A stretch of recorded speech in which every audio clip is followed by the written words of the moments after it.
that I have to, as I sent out in the email, I am recording this session just because I have to prove that we actually did it. You know, the instructors need that that proof. And I want to thank you guys all for participating with me in this exercise. So what I'm going to do next is I'm going to share my screen with you guys. And I'm going to open up. Can you guys, can't do that. Never mind. It doesn't like me sharing. I can't share when I record. So what I will do is just go over. I sent you guys all the PowerPoint brief on what we were going to do and what we were covering today. Yes, sir. And Jerry, thank you for your feedback and your edits that will go into the after action reporting. But I just kind of want to cover. I have a brief one that I just want to cover to introduce what we're doing today. That's a little bit shorter than the one that you guys have, and it's just talking about the goals for this tabletop exercise. So we're going to get into this plan, the Virtual Emergency Operations Center plan, which I created. I was telling Mac off of a conversation I was having with Tim. The gist of that plan is simply this: something catastrophically happens or something disrupts our normal business, say, I don't know, a pandemic. In our case, we have a scenario, and we are not able to come into the office. And so we will now be forced to utilize the tools that we have from our various now alternate facilities to communicate with each other to conduct EOUSA business. A quick review or overview of the plan, and we'll get into that as we get into the scenario. When I give it to you, is simply this: like I said, something happens, either Tim or Mac decides that, hey, we cannot come into the office, we can't get there, so we need to operate virtually from our individual locations. There is a notification that's sent out via either ENS or our email to say that. Then myself or Mac will tell me to gather the team virtually to say, hey, let's get on Microsoft Teams and start to figure out how we are going to continue to provide services to our USAOs, particularly the ones in the impacted area. And I'll get to that with the scenario. And then we just carry that out using Microsoft Teams and trying to figure out how we are going to conduct the business at hand. For some reason, if we have failure with Microsoft Teams, we are going to be able to utilize either, if there's no internet service where you are, I put into the plan that we can possibly use our USC AO issued cell phones and use that hotspot capability, or we could revert back to saying using email, going back to email and spreadsheets and WebEx. And so in terms of an evaluation process, what we'll look at is to see, does this concept work? Can it work? Is there enough here where we can continue to build on this plan to make it something that we can utilize? So with that, let me give you the scenario, and then we'll get into what's going on. So the scenario is this: a Category 3 hurricane is going to impact the DC metro area. It's expected, or we're expecting 5 to 7 inches of rain and wind gusts up to 90 miles an hour. All modes of public transportation will be shut down for 48 to 72 hours. That includes roads, bridges, tunnels, metro, bus, and even driving in. And then the Office of Personnel Management, OPM, orders all federal offices closed during that duration. And so that is a scenario, and then we pick up from there in terms of how we're going to operate. So the way the TTX is going to work is it's just going to be a simple facilitated discussion. I'll start off with a question or two just to kind of get the ball rolling, and then we'll just kind of roll through with that scenario in mind of things we are going to do. So with that, the first question I have is, who do we think is going to be responsible besides OPM for notifying our staff? You know, who's responsible for that? How are the ways that we're going to get that done? Historically, this is Mac. Historically, you know, we have taken the position that anybody can listen to WTOP. However, depending upon the leadership of EOUSA, in the past, they've asked us to go ahead and nevertheless, you know, sort of double thump the issue and send out an ENS message. So we would basically, you know, assuming that that's what the case would be, then we would take the OPM directive, you know, copy paste into ENS and send it out to all EOUSA staff, ensuring that we covered just EOUSA DC, not the entirety of EOUSA, and also ensuring that the contract personnel were also included in that, so that we had everybody covered, not just the feds.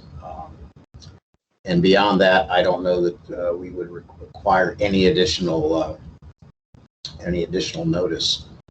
In the past, DOJ has taken the position that if OPM says something, we don't have to wait for anything from DOJ headquarters. Each component head does whatever he or she thinks needs to be done. Okay, and then so, Mac, would that be then you deciding, or would that be Tim saying, hey, let's take OPM's information and push it with ENS? Well, you know, generally, I mean, in a situation like this, we would probably have, you know, obviously have a warning that there's a hurricane coming. And so I would have reached out probably to Suzanne through Tim, if not directly, and explained what the past practice has been. But because this is a significant hurricane, you know, would leadership of EOUSA want us to send out the ENS? So it would not be a decision we would make the morning of. Rather, it would be pre-scripted, if you will, or anticipated, so that, you know, when the time came, it would be just, we would send the ENS out if we had been told that that's what we would do, or not, depending on, you know, how that worked out. But you know, I and perhaps some of the rest of you have the OPM widget or whatever it is on our apps, on our phones. And so if it were the case that we were supposed to send it out, I would go ahead and probably go ahead and send out whatever OPM had said immediately. Okay, and that kind of was going to answer the next question. You know, what information do we think would be needed to advise, you know, you or EOUSA of leadership of what, you know, what our decision was and why it was. So I'm assuming now it's Suzanne, and then who just took over? Monty is the old and new director. Right, right. And so I would assume then we would be giving you that information, or you'd be gathering that information, and then forwarding it to Suzanne and Monty. Okay. Right. Jerry, just from you, from in EWC, and Reed, from a EWC perspective, what things would you be doing, you know, in preps for, you know, sending out the ENS message, or what bits of information would you be gathering that might be useful? Well, from the EWC side, as Max said, we would take our direction from whatever Suzanne, Tim, down to Mac, you know, whatever their direction was, as far as that message. You know, the point that Mac made to ensure that we were sending it out to EOUSA local, as opposed to all of EOUSA, is important, because again, it would only be those affected as opposed to something going out enterprise wide. So it would really be you know, waiting upon that direction of when to send the message out. You know, as Max said, you know, this is something because we would know that a Cat 3 storm was coming our way, there would have been communications, meetings, plannings that would have taken place far in advance of this. So this would have all been planned for. The only thing not known is, you know, when we would send out the message. But as soon as that was decided, then, you know, either Reed or myself or Mac, if he chose, would draft whatever. And in all likelihood, the exact wording of the message would come down from leadership. Probably something that Mac would draft, but would be approved by the leadership, and that's what we would use. Okay. First inject. So we have sent out the ENS message to say, hey, here comes, you know, this category 3 hurricane. It's getting ready to make its impact. And then OPM has now officially said, declared, you know, all federal buildings closed due to imminent impact of the hurricane to the metro area. And so looking at our proposed plan, what steps do we think we would begin to take amongst each other to start setting up or establishing operations via, in this case, Microsoft Teams? That's for anyone. Well, there's a couple thoughts that I have. First of all, it all depends somewhat on the nature of the OPM decision, because OPM, you know, it basically has a playbook. Of course, I haven't seen a revision since the administration changed, but they could say flat out everything's closed, or they could say offices are closed, but telework ready people are continue to work, or emergency personnel continue to work.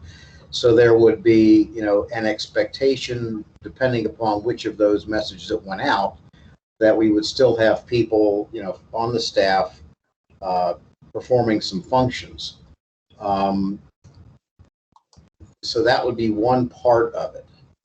Another part would be, you know, trying to get a handle on, you know, the impacts of, you know, this hurricane on the people who would be expected to telework, or just, you know, on their general health. So I would probably have Reed or Jerry send out an ENS. We would probably try to do it by text only, because of course, it all depends on what the skinny is on telephone and other access. But send out an "Are you okay?" ENS, and possibly, you know, have that as a modified "Are you okay?" that would say something to the effect of, "Do you have power? Can you telework?" or whatever. But that would be, you know, that issue. I think that we would have to coordinate that, you know, with the leadership, depending upon, you know, whether, you know, what the language of the OPM message said, whether it's, you know, thou shalt telework, or we're just flat out closed. In any event, we would want to check in on our folks to see how they're doing. Okay, so we would first do the group hug. Hey, you know, where is everybody? Everyone's okay. Please check in. And then I would assume we would roll then into, you know, how do we begin to conduct, you know, our operations from our remote locations? Like, you know, who are our external partners? You know, who would be, and it's just a question just to start that conversation. Who are our external customers within the DC metro area, particularly USAOs? You know, who would we be talking to? Who would we be getting information from and sharing information with?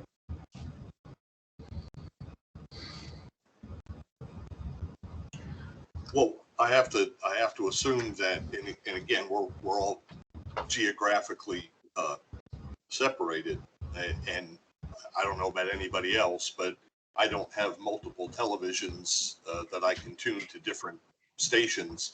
So I'm assuming a lot of our information is going to be by public media, as far as, you know, where the storm is, what's being affected, you know, power outage areas. You know, they're generally pretty good about that. So just making sure that we're all monitoring separate news agencies to make sure that we're covering all our bases. Obviously, our external customers are going to be those that are in the affected areas. If it's the NCR, then we're looking at Maryland, D.C., and Virginia. So those are going to be the external customers, as well as EOUSA. But as far as USAOs, it would be Maryland, D.C., and Virginia, for this particular area. In a quasi-external context, given recent experience with the change of administration, we have gotten inquiries from the Deputy Attorney General's office regarding the question of what has been the effect of COVID on court openings. Mm-hmm. So I could anticipate that we would probably get some inquiry from on high, what is the status of operations in USAO DC, in EDVA, and Maryland's a strange one because technically not all of the District of Maryland is in the NCR. Beltsville is, Baltimore is not.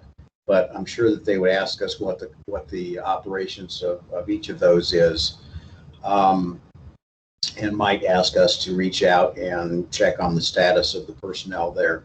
The other, going to your first question, how do we monitor whatever's going on? I generally, and I've urged everybody to sign up for both Web EOC and Homeland Security Information Network, because particularly on the HSIN side, they will have direct from the National Operations Center, DHS, ongoing status reports, sit reps, interagency reporting, National Weather Service, DOD, whoever, so that we could get a broad situational awareness of what's going on in the DC area, just in case we were needed to call upon other support. So. And so, Dean, from a health and safety perspective, any thoughts on what information you might be preparing or getting ready to, give to Mac or anyone else, just in case we get any requests along that line? Sure. And picking up on a point that Mac just made, I, as the occupational safety and health specialist, would keep in contact with membership of the Federal Safety and Health Managers Council, which would include any OSH representatives from the federal agencies in the district, to see if they would have any input or any resources that we might utilize during the emergency. And also, as the OSHA record keeper, if there are any injuries incurred in performance of work functions during this emergency, I would assure that the e-comp system, the employees compensation management portal, hopefully, if internet is still functioning, would be open so that we can record OSHA recordability or non-recordability in those instances. Okay. I would also look to Dean, as he has suggested in the past. Not in the case of a hurricane, there are certain things that one has to watch out for, just from a personal safety standpoint. So before this all comes down, we would probably want to have in our back pocket just sort of a how to be safe in a hurricane, guide for employees and staff. Don't touch hot wires. If you get wire has dropped outside your house, stay away, report it, that type of thing. And we would probably send that out both in anticipation of the hurricane, but probably through an ENS thereafter as the situation has changed and we get a little bit more situational awareness.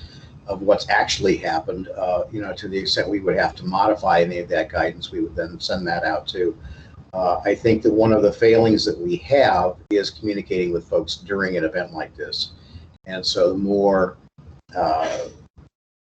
communication we have with them, just both from the standpoint of, watch out for this, that, and the other, or just general guidance, it tends to lessen the angst of the employees, and it, continues to get them involved in making decisions that will ultimately safely return them to the office. So. Okay. Jerry, any thoughts? No, just to kind of dovetail to what Mac just said. I think that communicating with our folks on preparation, and that would be, partly coming from Dean, obviously from the EOUSA side, but us as well, as how to properly prepare, the things to do, the things not to do, and then, as Max said, putting out, being again, being pre-staging, we'll say, messages, as Mac offered, that okay, now that this has happened, you stay away from down wires. Understand that flood waters may contain waste products that are dangerous to humans, so don't go wading into flood waters. Those types of things, but have those messages pre-staged, so when the time came, there was no lag in having to send them out. Right. We haven't picked on Reed yet, but it just occurs to me that, notwithstanding it's absolutely insane to commute from Delaware to D.C. to go to work, I think that this is actually a benefit for us. And in a scenario like this, it is possible that the Eastern Seaboard will have been affected, but it's also very likely, or at least somewhat possible, that Delaware would not be hit at the same time.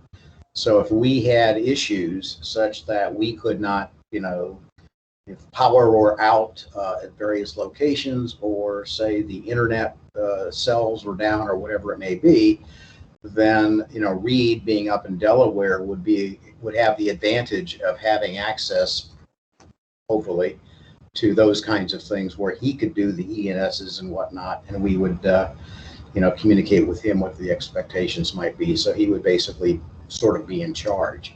So I think that's something that actually works in our favor. Sort of the idea of in continuity, being geographically dispersed so things can get done. Reed, are you surprised you're going to be in charge? Well, I was good until you said Reed's going to be in charge of everything, but no, I think being spread apart's good. The only thing in addition is for category 3, we're probably going to see if it's a direct hit in DC, significant amount of potential damage to buildings, to parking garages, stuff like that. So kind of being the foresight of leaning forward is maybe making some recommendations to building maintenance on some pre-landfall items that can be done, pulling or closing the parking garages, so those below ground areas that if a pump were to fail would, cause thousands, hundreds of thousands of dollars to damage vehicles parked down there. Those sorts of things would probably be beneficial to think through. While everybody else is thinking of other things, let's just try to troubleshoot some of those common areas that sometimes get lost. And that's a good point, Reed, because we already know what happens when they don't clean out the drains on the patio adjacent to our offices.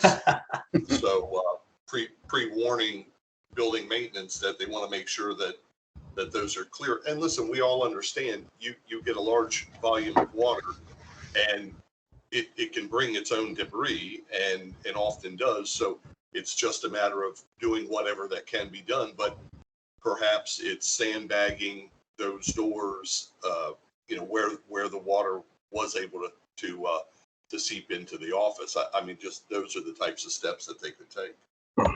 Yeah, and just looking at what sort of mitigation measures that maybe aren't being thought of. You mentioned sandbagging, but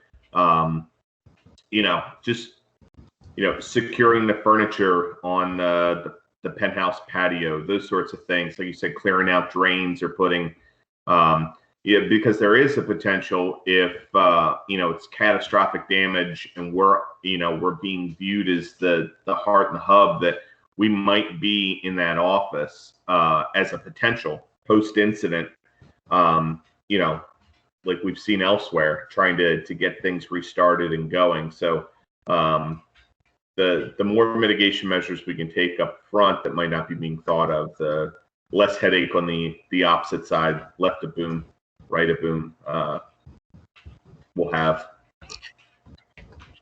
And if this turns into a shelter-in-place incident, we would have to think, especially if it's long-term, the availability of fresh water for those folks that will be housed inside the building, the availability of food, maybe as was said before, pre-staging those items.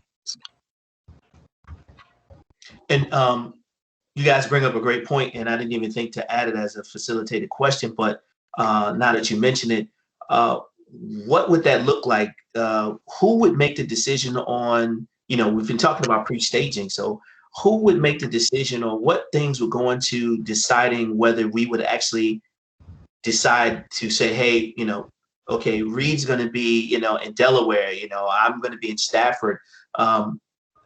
Would we think about possibly having someone at the facility just to make sure that, someone was there just in case we did get, inquiries or calls into the facility? Just a question. I'm just curious.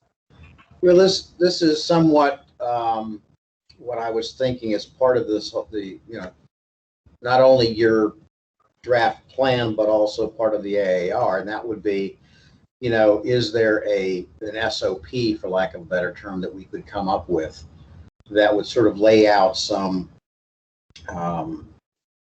assumed roles and responsibilities for these types of things, given geographical dispersion, so that we would assume that, Reed would do X, Y, Z because he's in Delaware. You're south. I don't know what the floodplain looks like down there versus up here. 3Con itself is a little bit distant, although still in a floodplain for DC. I'm in Northern Virginia. I've been there for 30 years and never had a flood. I had to give rocks to Jerry to keep his backyard from flooding. So we each have our own potential risk from a situation like this. So that's probably something we ought to think about, is what our relative capabilities would be in a situation like this. A, to telework, B, to do whatever. I've got a whole house generator, so if the power goes out, that's not a problem. If Verizon goes out, that's a problem, because then I wouldn't have internet, obviously.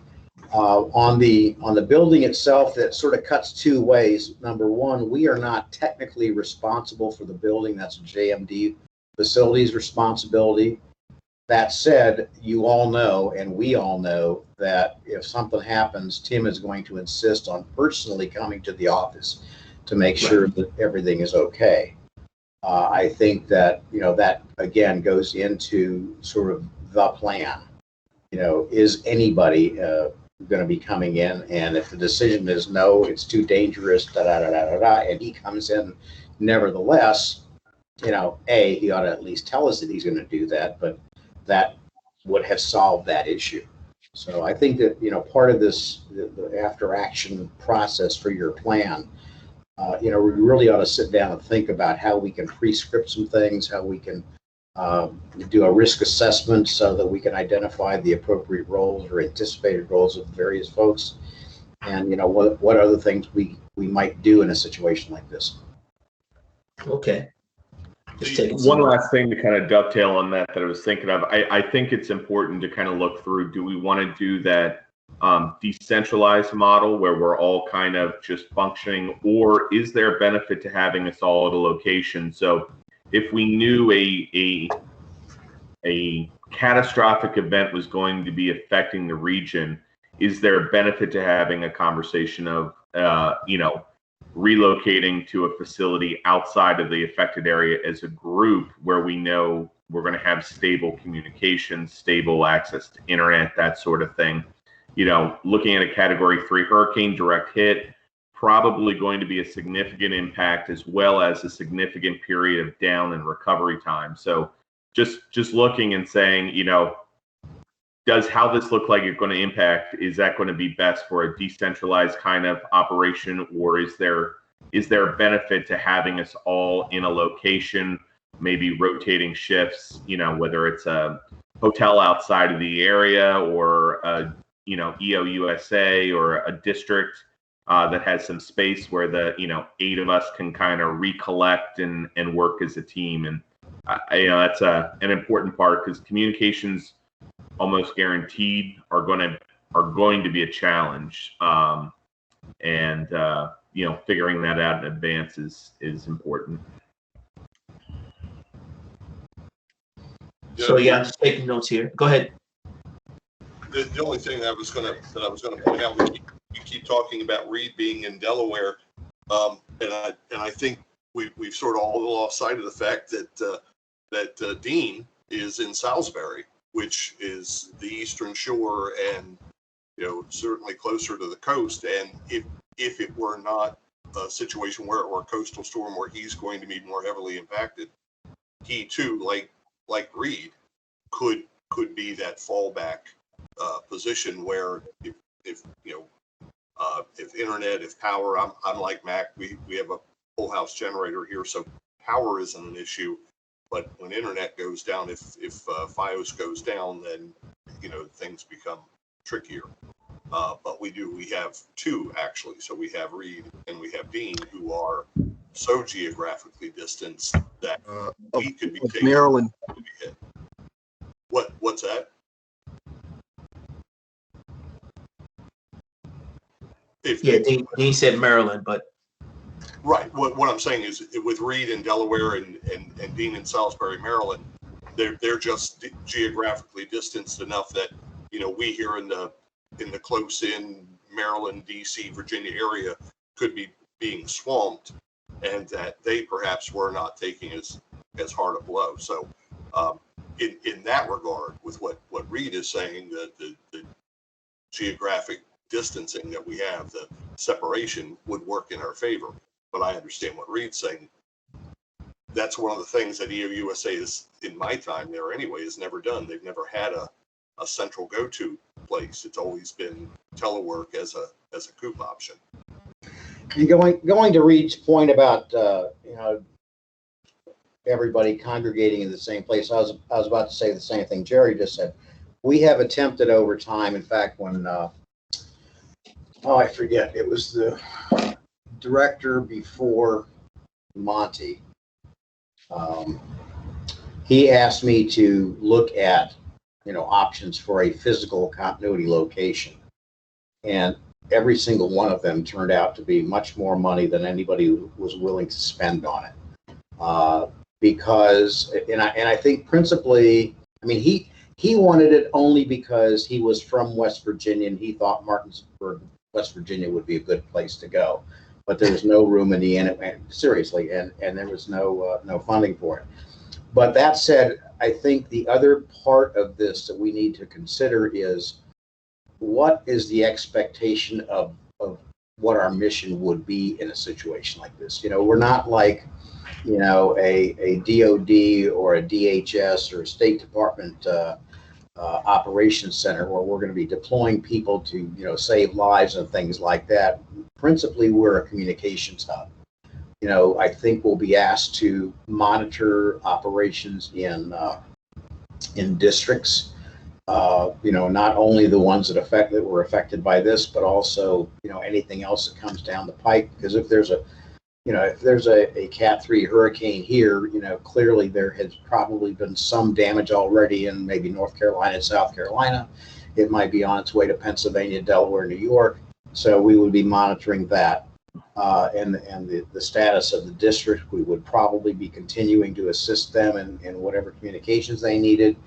And then the third piece, I think, is were we to co-locate just the watch center, I think then that would undercut an ability to have a larger group of folks coordinating on a response.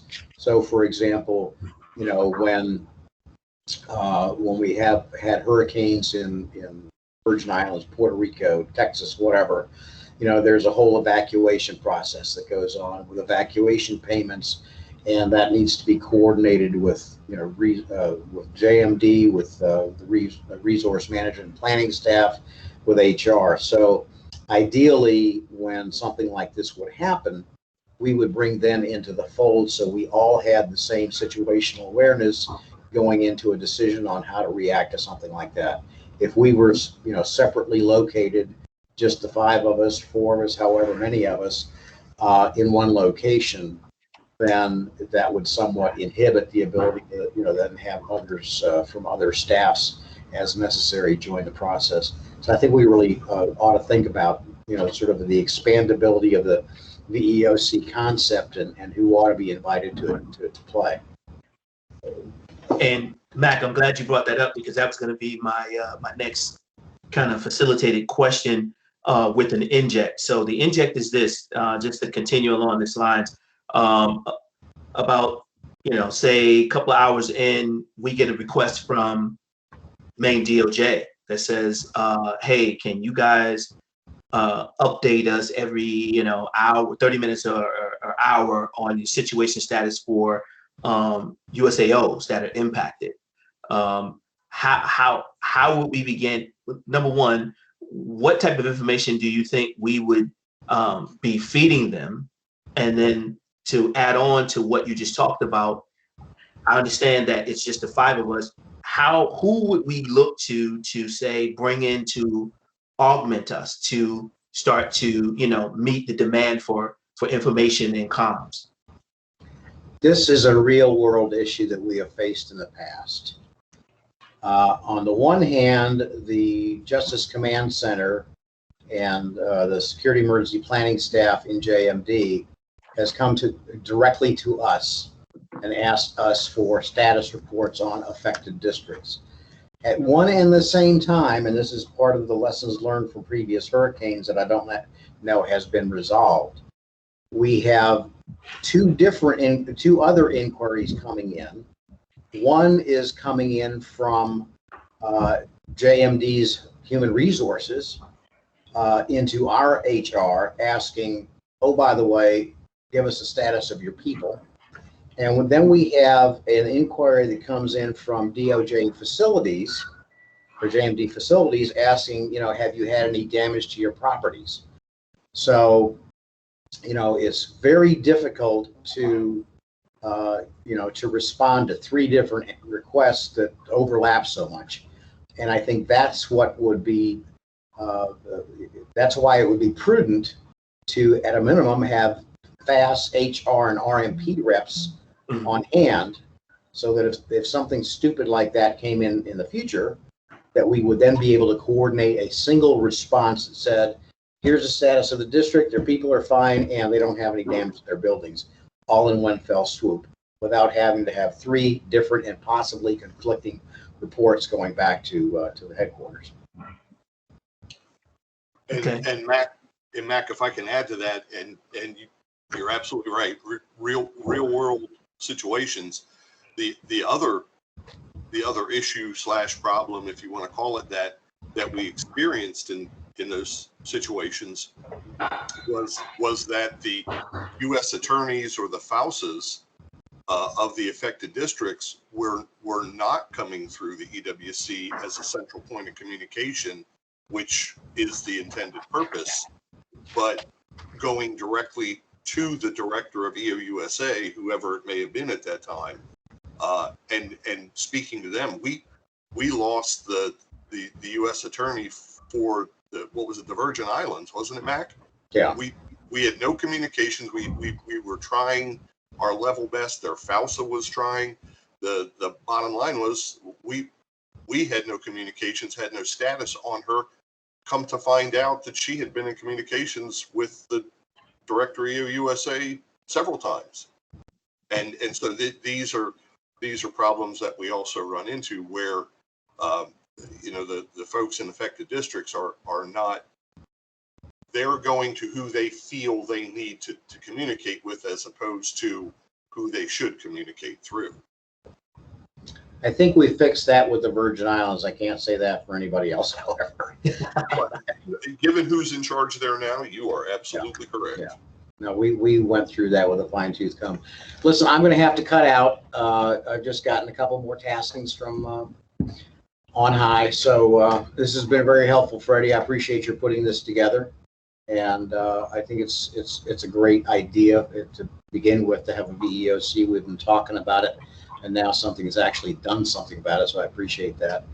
So you all have a good weekend, and I will join you next week. Take care. All right, Mac. Have a good weekend. Thanks. Good weekend, sir.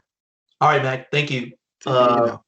For the three of us still on, remaining on, just have a few more things to discuss, because really, in the TTX, Mac's role and Tim's roles are simulated. So for us that remain, this is the group that really want to get into some more of the nuts and bolts with.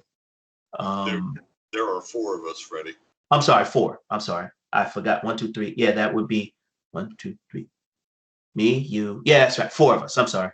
It's that New York City school system education sometimes. See, me and reading, writing, and arithmetic. It takes me a minute to catch up. But I was going to blame it on the Coast Guard, but okay. Well, them too. They exacerbated the situation. So to follow on with that inject I just gave you with Maine DOJ wanting us to give them status updates. Now, we know that they reside, within the impacted area. So getting to the plan itself, one of the things I wanted to touch on and get thoughts on it and kind of talk through for a minute is what happens if, and this is an inject, what happens if, we're on Microsoft Teams, we're moving, we're going, and then there is a loss of our internet capability in the area.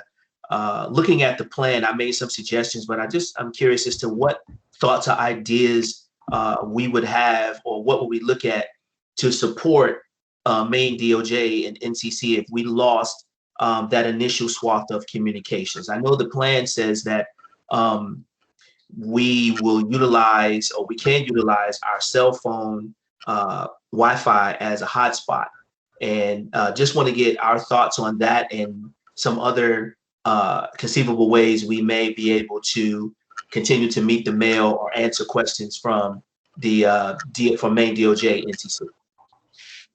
It would be a prime time for me to make use of the updated listing of the district office safety and health coordinators, especially in case of Category 3 hurricane probably having impact, as Max said, in North Carolina, South Carolina, Delaware, and on up the coast.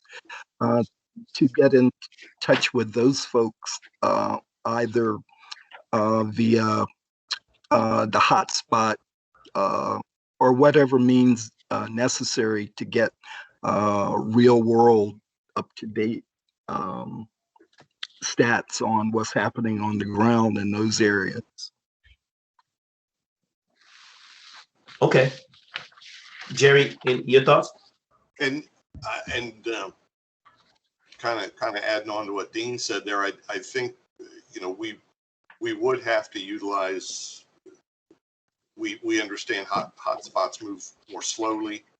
You don't have the speed, but there's always cellular telephone, assuming that towers, the infrastructure is not significantly damaged, that they're still useful. But and again, this goes to the pre-planning of the situation. If all indications are that we in fact are going to be significantly affected by a Cat 3, then just as Dean said, those call trees, those contact lists, for us, it would be for those affected or districts that we assumed would be affected is to have the call list for them. And you can't, as we said, you can't count on the internet, so we can't say, well, we'll just go to the GAL. Well, the GAL may not be available. So you pre-print those and you verify that they are in fact good, and this is all taking place beforehand. If all it is using either plain old analog wired telephones to make calls, or cell if it's working, text to the cell phones of those individuals to find out status, and then of course having to figure out how we're going to get that information to the powers that be that are asking for it. Is it, are we then using our, kind of our can in a string thing where we're reaching out to Reed or Dean, who may be outside the affected area, and asking them to send? But, that's going to be a decision here. What is working, what isn't working? We'll have to find that out then, and then decide the path that we'll take. Reed, any thoughts? Yeah, so a couple things looking at this. At a certain point, you have to make the planning assumption that you are going to lose your comms. So, even when you're talking like WEPs and GET, we're not talking data. So I believe the only provider right now is AT&T with FirstNet that has guaranteed emergency service data. So if you go along the lines of the planning assumption of, all right, we're going to lose internet. Realistically, it's 2021. There are very few hard, twisted pair phone lines anymore. Everything's voice over IP. So as soon as you lose your network or that data, you're also losing your voice over IP, your telephone data. Assuming that we're going to either have towers down or towers on backup power, which is going to reduce data capabilities and maybe only allow emergency phone calls to like 911. You go then to the redundancy. So you have your GETs and WEPs for voice communication. As far as redundancy, a lot of what we're seeing is for continuity throughout the nation, a lot is kept on, essentially the cloud, which is fantastic until you can't reach the cloud. So kind of dovetailing on Jerry's point that updated paper backup copies of phones, it's great. We have Verizon, my personal phone's AT&T, so that gives me a shot on 2 networks potentially. But kind of having all of that information and having that in a paper form copy that can be accessed, whether that's a continuity binder that our core staff just keeps in a car or in a house away from the office. But then also looking at what capabilities do we have access to from a satellite communications perspective for either voice and or data, and if we don't have that currently, what benefit cost analysis for our mission could that bring to the table? All right. And hey, Freddie. Reed just sparked something in my feeble little brain. And again, assuming that pre-planning wise, this is, like snowfall, that, things can change just, by a mile or two of a storm track. but going on the premise that this is a Cat 3 and it is going to significantly impact our area.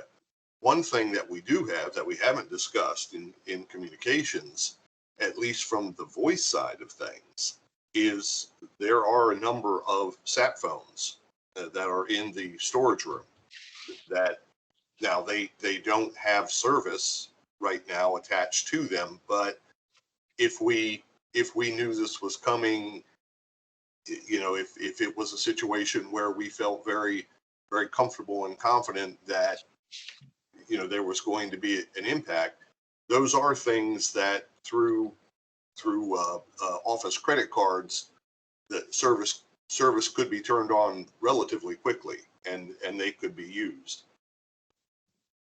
Oh, so there's a thought. I actually took a note for that. With our sat phone use in general, hey, you know,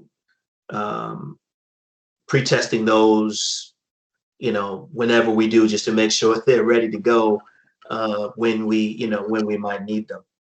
Okay. Let me pivot back to the use of Microsoft Teams for a second. And talking to Mac just before everyone else came on, I sent an email to the tech to say, hey, you know, you really need to, you know, beef up or open up the functionality of Microsoft Teams. And so they say it's going to happen in the fourth quarter of, you know, 2021, which starts in July. Yes. So that's roughly right in the middle of hurricane season. So, you know, we should have that capability.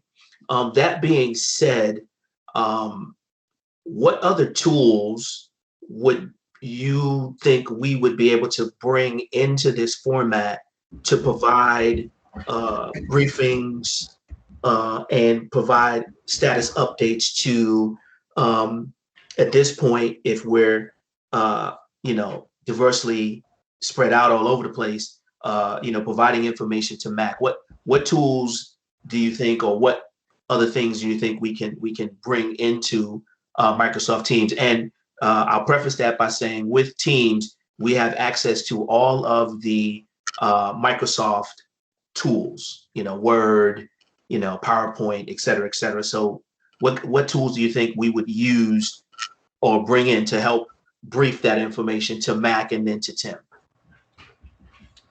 Hey, Freddie, it's Rudy, and let me see if I can get my camera on here. Okay, there we are. So one thing that I would caution on, and maybe it's not a challenge right now because we're in the middle of the pandemic and max telework and we've adjusted to it. But as this event closes and life returns to normal or a new normal, and in office, you know, begins to increase, the web and bandwidth capabilities are going to decrease again, right? So one thing we found early on is just the inability for the bandwidth to be able to handle the volume of users that, you know, overnight switched to remote capabilities. I would suspect, as with anything, that will be a short-lived memory. Couple years out, after things are back, you know, people are going to look at costs and usage, and that'll begin decreasing. But I think it's important to remember as we get further away, you know, that was like a 2-month lead time to be able to get the capabilities to allow max telework, to access VPNs, to access web-based, and that was across everything from, you know, DoD and people who you would expect to be able to kind of do it with big budgets. The other thing is, I would caution it against becoming over-reliant on a single point. So like Microsoft Teams.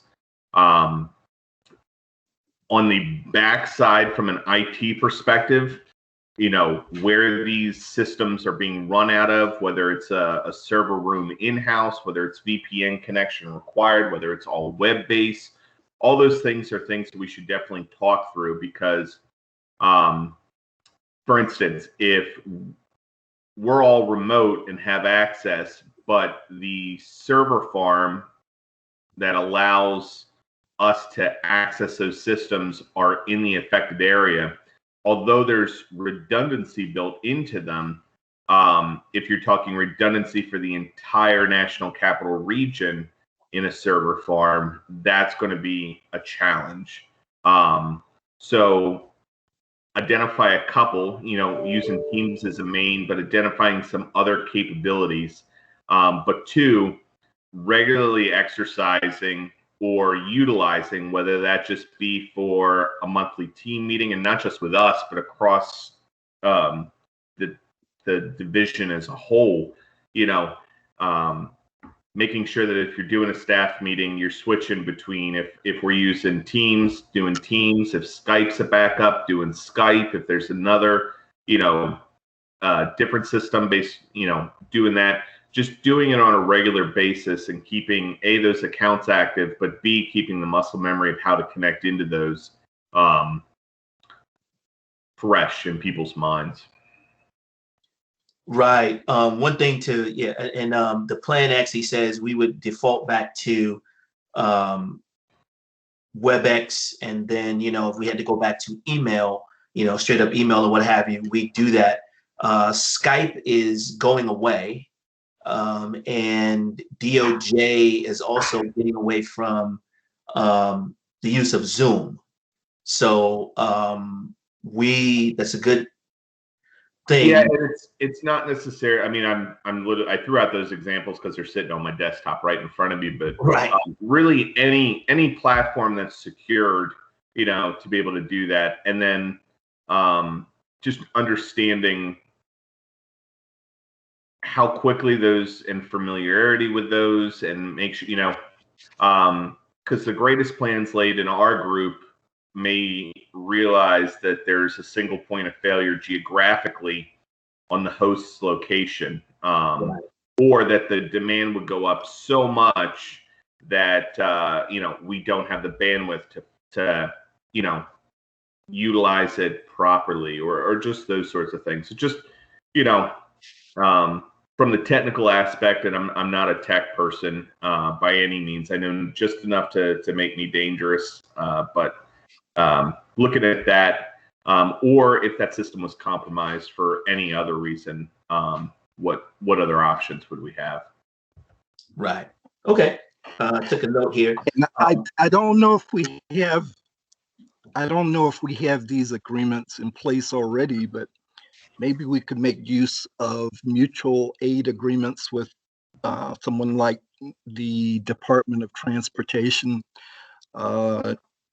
utilizing maybe their transportation systems, applications, and deployment, so that we could get up-to-date status along the interstate highway system, what's going on through different states in that manner.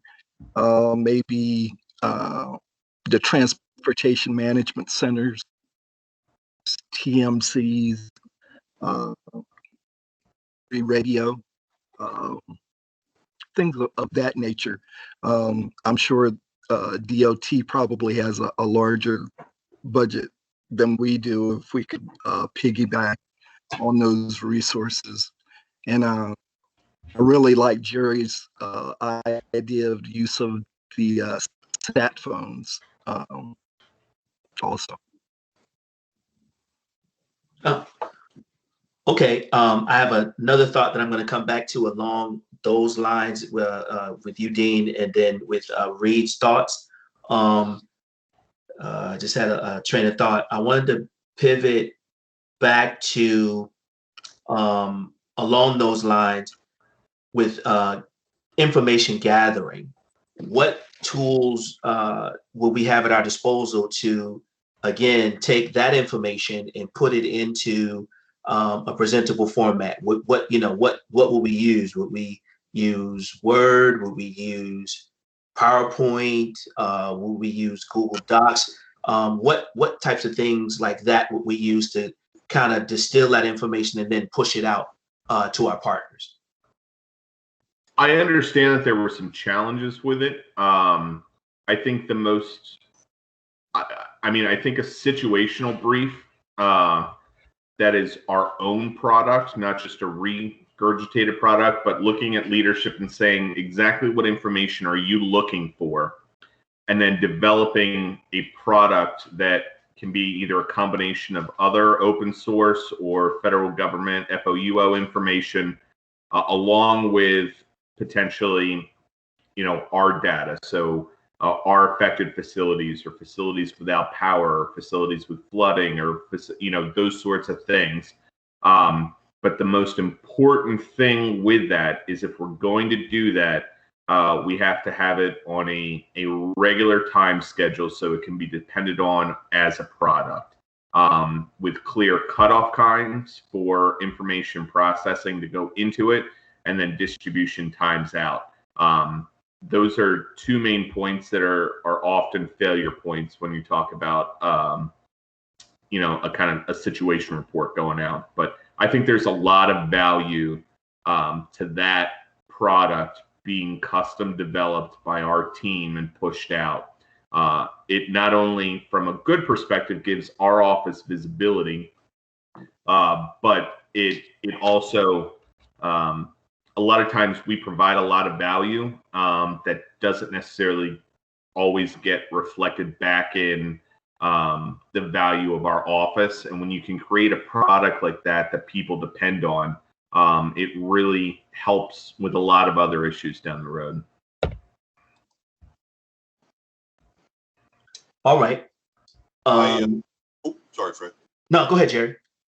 Oh, what I was going to say, first of all, I agree with Reed. One of the most important things, and I I have this issue from time and again when Tim asks me to step in for him to take care of the COVID occupancy report.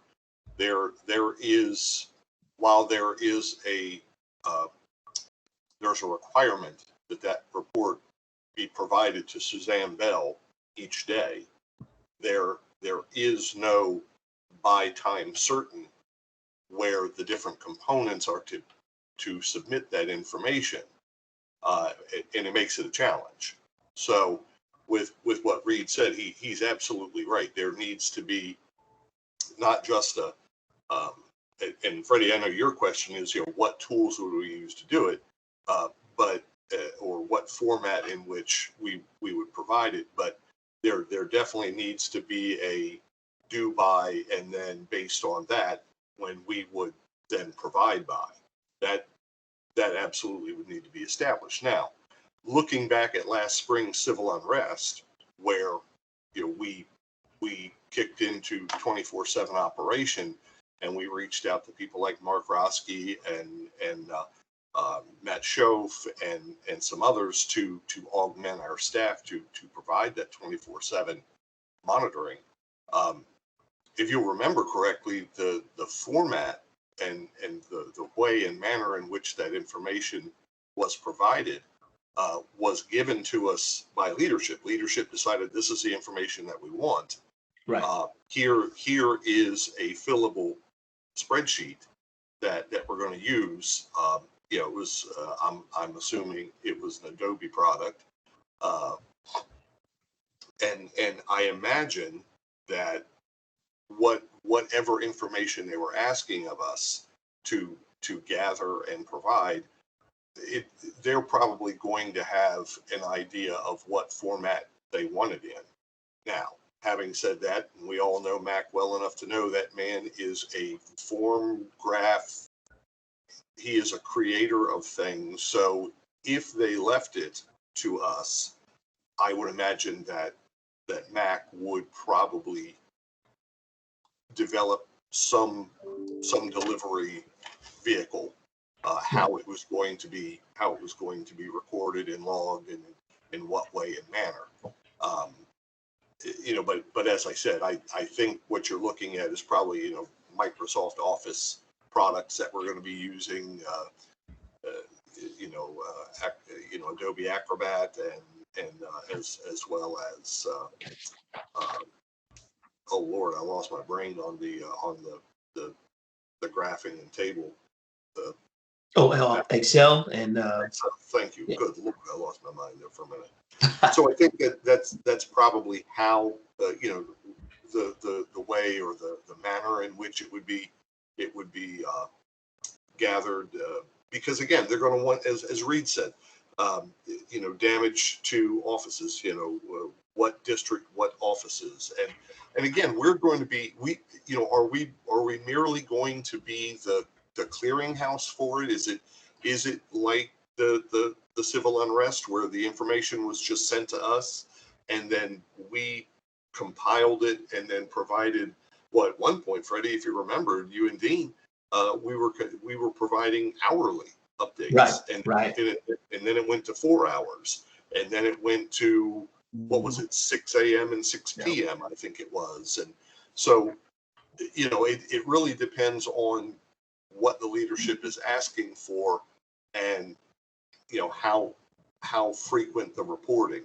But I think, I absolutely think Reed's point of there has to be it's due by from the sources, and then of course we'll produce by.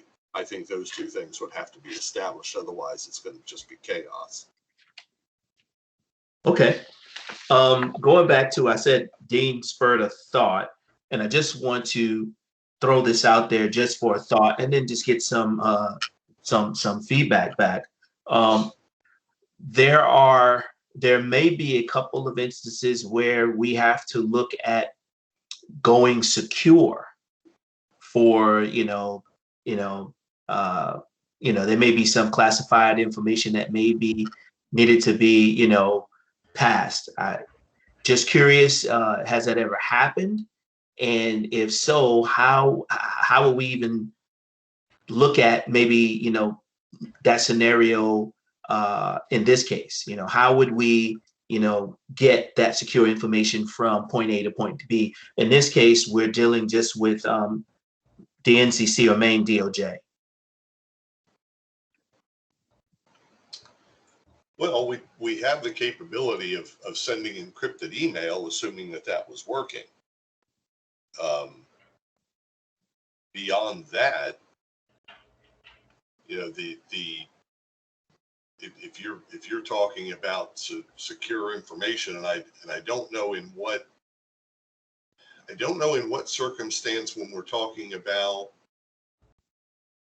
effect to EOUSA or USAO, due to storm. I don't know where that would come up, but of course, we have there are the secure phones in all district offices as well as EOUSA. We have a phone there in the SEM suite that is a secure phone. So, would the lines of communication be up? Would that be possible? Would it mean, somehow communicating that information through an encrypted email? That's a good question, Freddie. I don't know. I really don't know. Something I'm going to take a note for that. Something we can look at. Well, I tell you who you want to ask that of. I'm not that Mac probably would know the answer, but it's J.C. Wilson. Since when we would be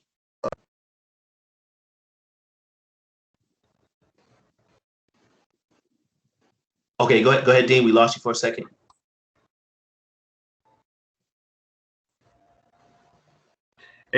So, again, in this scenario, I'm not sure I see a high side issue. Obviously, the challenge, if you're talking on the classified side, is you either need to be operating in a secure room or a SCIF on, it's not nipper and sipper for DOJ, but on the high side communication channels, which means you have to have a physical location.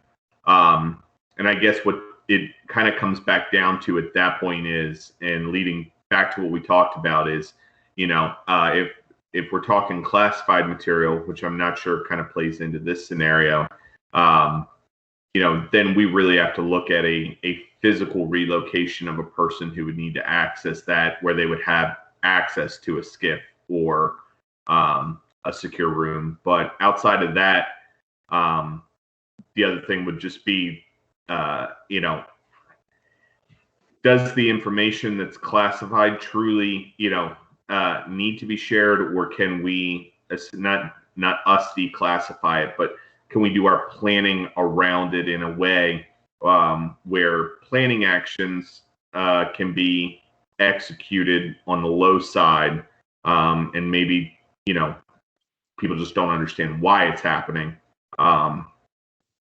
But Well, yeah. that, you know, and the other thing, and you know, Reed's point is well taken.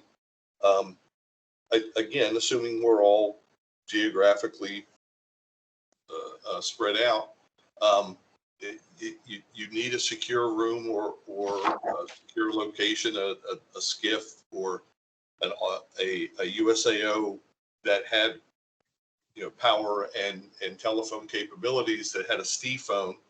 But the other thing that, I mean, I can't think of a situation where we need to do this.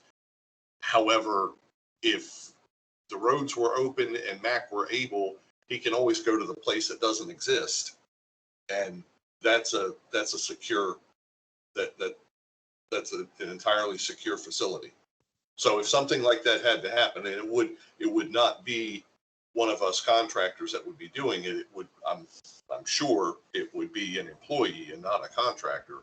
But Freddie, it would be you or Mac or Tim or Skip or Janice. You know, somebody at that level that would be responsible for that. All right. With that, I have a couple more just quick injects that will kind of wrap up our TTX for today. We are now at a point, we've skipped ahead in time. We're now at a point where Maine has, you know, restored their capability, and we're able to communicate with them using, you know, telephone, email, and Teams. How would we begin to, once we, or say Maine DOJ and Tim or Max said, okay, we're good, we want to kind of go back to normal operations, what would that wrap up look like for us? When you say us, are you talking about the EWC, or are you talking about EOUSA SEMS, or EWC, us, the worker bees, us. I mean, I think it would probably be, again, much like it was last spring, where, you know, the decision for us to stand down is going to come from on high. We're going to get that notification that, you know, we can go back to steady state and you know, resume normal operations. And, you know, in the current situation that we're in, it just means that, you know, we stop 24-hour monitoring, because I'm sure that would be part of what we would have been doing, and go back to our normal 8-hour shifts as we did.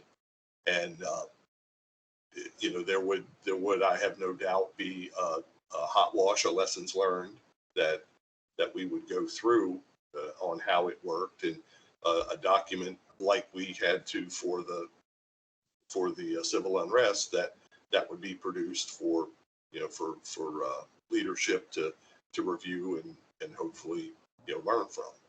But I don't think it would be, the only difference would be that I'm assuming we would be able to go back into the office. You know, OPM would lift the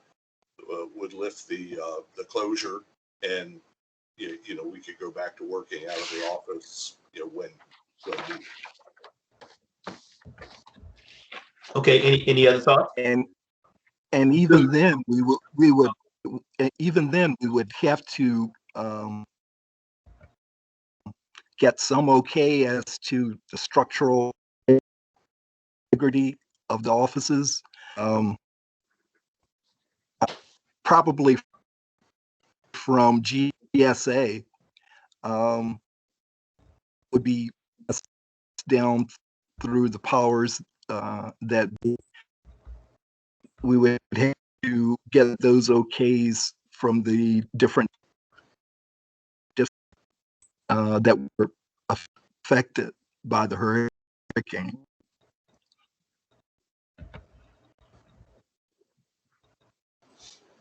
Yeah, I would agree. We would have to get some other, there would be some other things that would come into play, some other factors that would, we need to get the all clear to say, okay, we can come back into the building.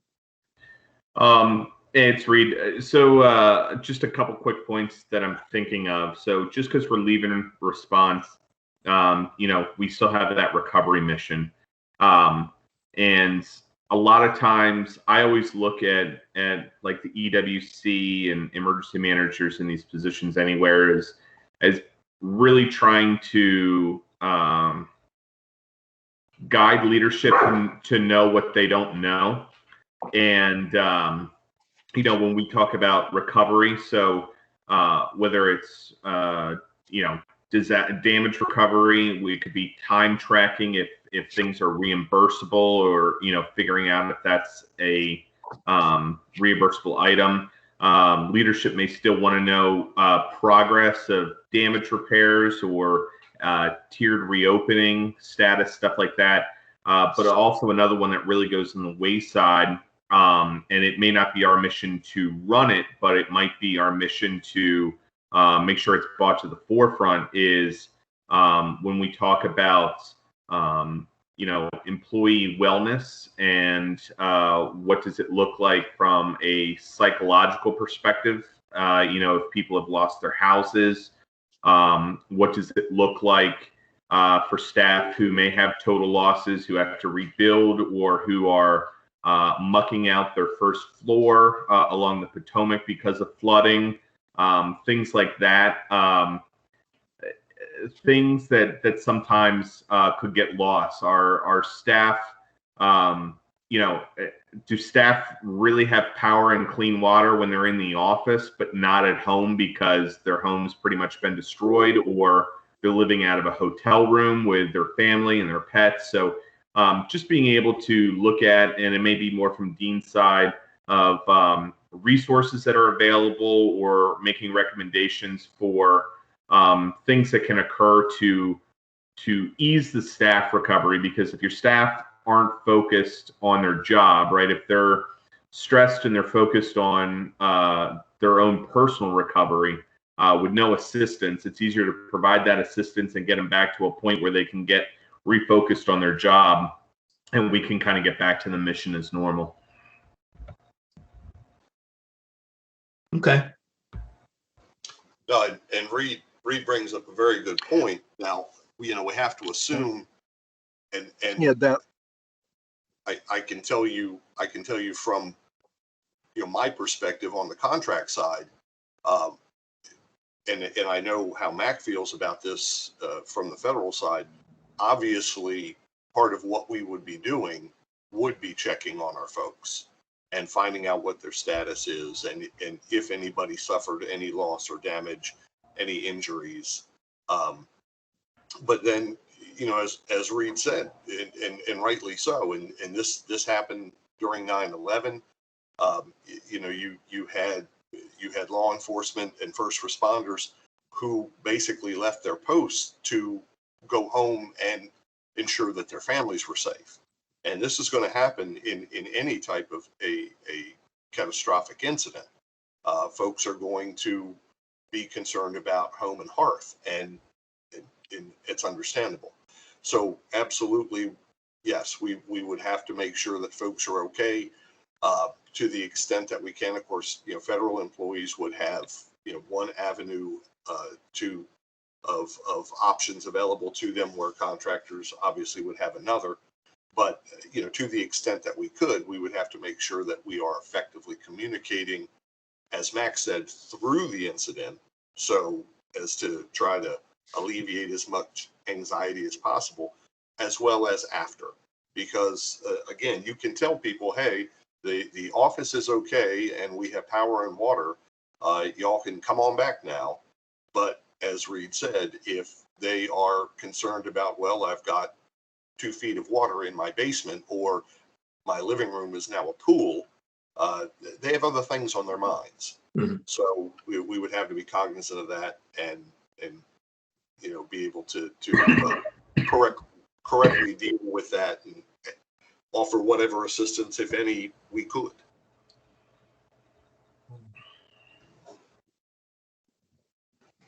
As far as alleviating some anxiety before,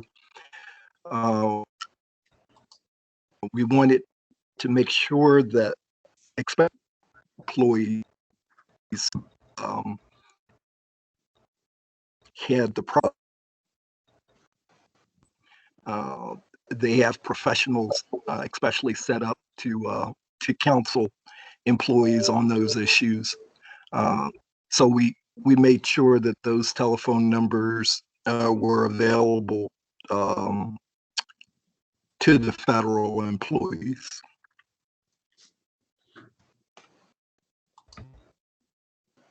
Okay, yeah, and I'm glad that you guys brought these things to the forefront, because like Reed said, a lot of times, we forget, those aspects of, now we've got the all clear, what does, return to normal operations and work look like? And so definitely some things that I have captured as some things to look at with the plan. With that, those are all of the questions and injects I have for the actual tabletop exercise portion of this, our gathering. And I want to thank you guys again for your participation. Thank you so much. I think that we have shown that this platform, when we work out the kinks and the bugs, can be a platform that's used for us to communicate and try to get some things done and coordinate. Of course, situations are fluid, so we'll have to, I like Mac's idea of when we continue to work on the plan, to build in some pre-scripted stuff and some things we can put in place, so that if we have to use this again in the case of an emergency, we can get that done. So with that, I just have a few kind of after hot wash questions just to ask you guys, just to get your feedback. You guys got a chance to view the plan, and again, thanks Jerry for your edits. I've already made changes to the plan itself, and I guess the first question I want to ask, did you think that this format, just us getting together and talking through a scenario like this, did anyone get any benefit out of it? Did you like it? Should we do more of it? Should we do less of it? You guys tell me.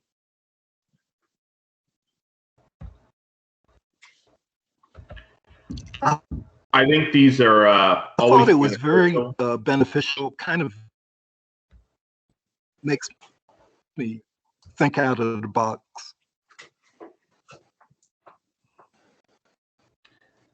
I think these are always beneficial, and I think it's not just with our team, but I think sometimes the people who get on these, and again, it's not always our responsibility to do this, but I can think of every other division that would benefit from the exact same questions that were asked here today, whether that be facilities for the building, IT support team, senior leadership, the different sections even within SEMS, because personnel security is going to have a completely different response than the EM team is, but that doesn't make their mission any less important. And I love these. I always get a lot out of facilitated discussions. And my only wish is that we could get them across the board to everybody, not just in our own section or division or branch of government, but across every branch of government would be perfect, and the private sector. Jerry, you still with us? Yep, I'm here. First of all, I agree with both Dean and Reed. You know, it would be great, and again, that none of y'all have been with Mac as long as I have, and seen and seen him fight and struggle when he's trying to get senior leadership to participate in these things. Just as Reed said, you know, to get facilities, to get IT, to get them all to participate and pay attention and take it seriously, and you know, because they would all play a part. Reed is 100% accurate when he says, you know, that the information that would be asked wouldn't necessarily be information that we would have. We may only be that, you know, as we did in last spring, where we receive it, compile it, and send it. But the bottom line is also, like Reed said, we're in a position where we either need to know, or we need to steer, or be willing or able to steer leadership in the right directions. And I think these things are incredibly important because they look to us. I mean, look at the pandemic. Why is Mac handling as much as he's handling to do with COVID-19 and EOUSA's response or lack thereof?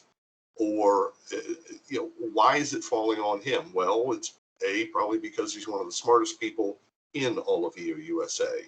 But the second thing is that we're emergency management, and people, they automatically gravitate in that direction when something, regardless of whatever it is, a pandemic, a hurricane, civil unrest, who do they turn to? Mac. Yeah, exactly. And emergency management. So for us to have these and talk through these situations, the AO in Boston, in the Boston office, his name was Chuck Vardy or something.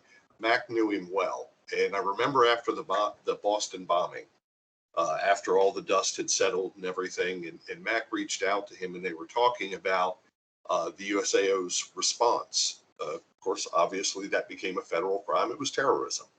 And Mac asked him, he said, you know, you never announced the activation of your CERP, of your critical incident response team or plan. He said, how, you know, and bottom line is their AO said, well, you know, it wasn't like we reached up and pulled the plan off a shelf and said, okay, let's go to it. But what he said was, we had planned and we had trained and we had practiced that. So much so everybody absolutely knew what they were doing. Right. We didn't have to tell them, they knew. So, and that's where we need to be. You know, listen, there's always going to be surprises. There's always going to be questions. There's always going to be that situation that, oh, holy crap, aliens landed. Well, we didn't practice that one. But the point is that if we have the basics down, you know, we can work with all the other stuff. So I think these are great, Freddie. I absolutely, I'm with Reed. I think they're important, and I think that it keeps us in a ready state, and they're fun too, because, you know, frankly, you still owe us donuts. Yes, I do. I owe you guys donuts, and I will what's the word? I will get the donuts. Yeah. I will follow through with that. All right. Hey, I know, right? It's recorded. Hey, so listen, I want to keep to our time schedule. I know we started a little bit late, and we are now at 10:20, and I thought we'd be done, you know, by then. But again, thank you for your patience. Thank you for your time. Thank you guys for participating with this. If you would please, Jerry, I already have yours. if you could send me your, your comments and your edits, everybody else, to the plan itself, and I will begin to compile those and any other thoughts that you guys have after this. If you could, please, send me just a quick synopsis of your thoughts and observations. Just send that to me. If you can get it to me by, I don't know, let's see, I have to have it turned in by Wednesday of next week. That would be great. And I will incorporate that.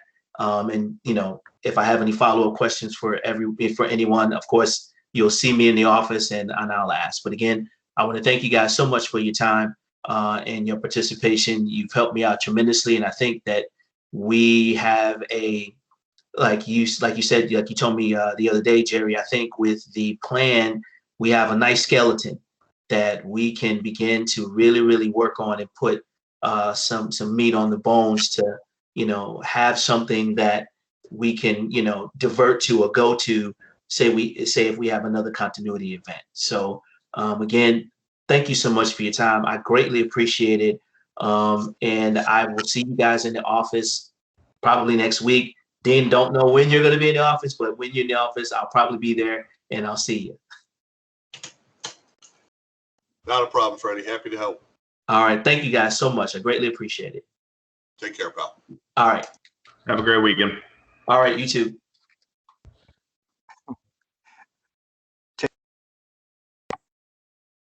All right. Take care, Dean.